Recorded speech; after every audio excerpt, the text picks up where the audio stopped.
باب فی تخلیل اللحیہ،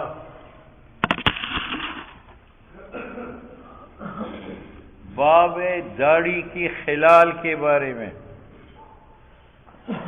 داڑھی کی ابتداءً دو قسم ہیں، خفیفہ اور کثیفہ،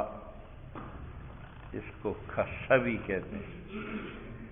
خفیفہ وہ ہے کہ وہ بالوں کے اندر چمڑا نظر آئے، یعنی گنجان نہ ہو، اور کثا اس کو کہتے ہیں جو کثیر الشعور ہو، یعنی اس بالوں کے اندر چمڑا نظر نہ آئے۔ کتنے ہو گئے؟ دو۔ جس داڑھی کی نیچے چہرہ نظر آئے یعنی خفیفہ، اس کی دو قسم ہیں،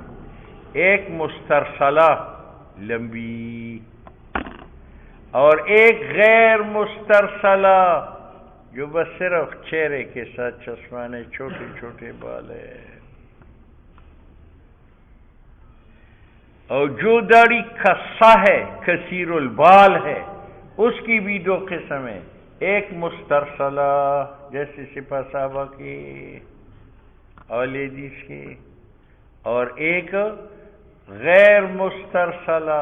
کی چھوٹی ہے، ابھی گنجان بال ہے لیکن چہرے سے آگے لٹکی نہیں ہے۔ کتنے ہو گئے؟ جو داڑھی خفیفہ ہو اور غیر مسترسلہ ہو، وہاں چہرے کا دھونا فرض ہے، کیونکہ وجہ مواجہے سے ہے، مواجہہ ظاہر کو کہتے ہیں، یہاں بھی چمڑا ظاہر ہے اور ظاہر چہرے کا دھونا فرض ہے، تو لحیہ خفیفہ غیر مسترسلہ کا غسل جو ہے وہ فرض ہے، خلال ناکافی ہے، اور یہ اتفاقی مسئلہ۔ دوسرا ہے خفیفہ مسترسلہ، کہ بال ہے تھوڑے، چمڑا نظر آتا ہے لیکن مسترسلہ ہے، جو چہرے کے ساتھ جڑے ہیں ان کا دھونا فرض ہے کیونکہ چہرہ نمایاں ہے، اور جو داڑھی اس کی لٹک رہی ہے اس کا خلال مسنون ہے۔ بات سمجھ میں؟ اب لحیہ کثا، کثیر البال، یا وہ مسترسلہ ہے یا غیر مسترسلہ؟ اگر مسترسلہ ہے، غیر مسترسلہ ہے، تو ان کا دھونا امام صاحب کے قول راجح پر فرض ہے، کیونکہ اس کا حکم چہرے کا ہے، چہرے کا فریضہ غسل ہے تو اس کا بھی غسل ہے۔ اور اگر کثا مسترسلہ ہے تو داؤد ظاہری کے نزدیک خلال واجب ہے، خلال امام شافعی اور امام یوسف کے نزدیک خلال سنت ہے، امام صاحب کے نزدیک خلال مستحب ہے۔ قول فتویٰ امام یوسف کی قول پر ہے کہ کثا مسترسلہ کا غسل مسح نہ واجب ہے جیسے داؤدی ظاہری کہتے ہیں، نہ مستحب ہے جیسے امام صاحب کہتے ہیں، بلکہ سنت ہے۔ بات آئی سمجھ؟ تو اگر لحیہ خفیفہ غیر مسترسلہ ہے اس کا غسل فرض ہے بالاتفاق،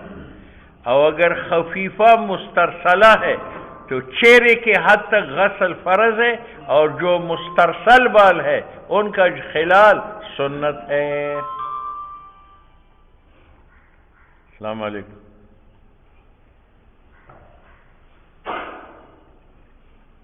ہلو ہلو، وعلیکم السلام، آؤ آؤ،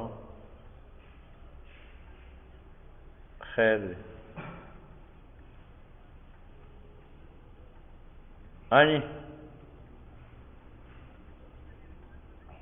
آؤ اللہ، ہاں ہاں ہاں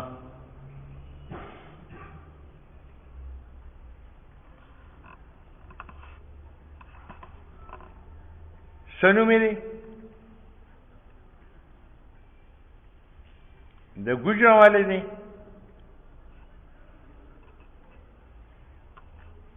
ہاں جی سری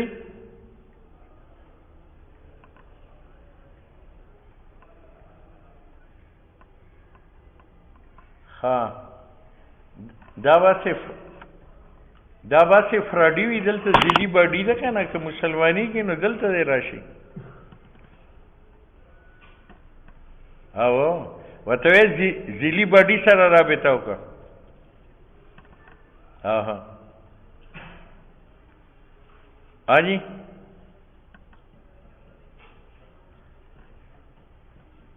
نہ مولانا نے کی مولانا بائیکاٹ نے کی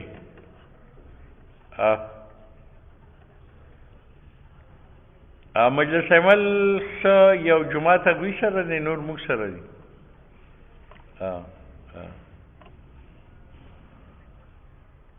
آو پا ہر سیٹ باندے پار سیٹ باندے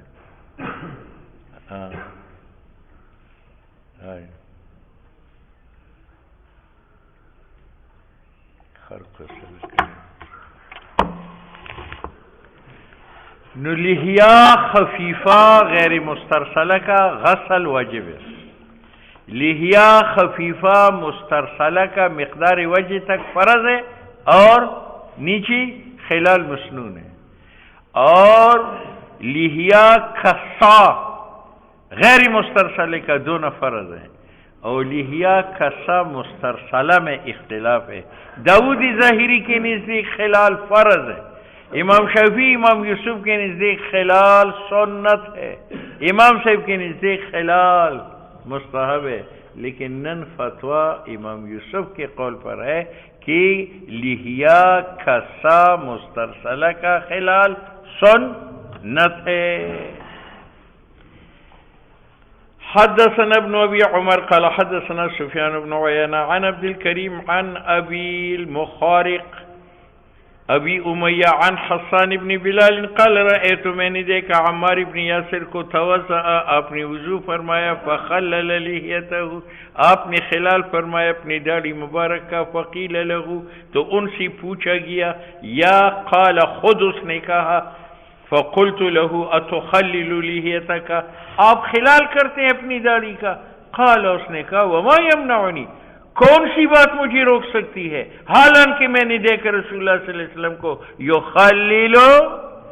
لحیتہ ٹھیک ہے حدثنا ابن ابي عمر قال حدثنا سفيان عن سعيد بن ابي عروبة عن قتادة عن حسان بن مالك عن عمار عن النبي صلى الله عليه وسلم مثله وفی الباب اسی خلال کے بارے میں عائشہ صدیقہ ام سلمہ انس ابن ابی وفا ابی ایوب سے ہے ابو عیسیٰ کہتے ہیں میں نے سنا اسحاق ابن منصور سے وہ کہتا تھا میں نے سنا احمد ابن حنبل سے وہ کہتا ہے کہ ابن عیینہ نے کہا لم یسمع عبد الکریم من حسان کی یہاں دو شاگرد ہے ایک شاگرد ہے قتادہ جو ابھی قریب قال کی اوپر دیکھو عن قتادہ عن حسان ابن ثابت اور ایک اس کا شاگرد ہے عبد الکریم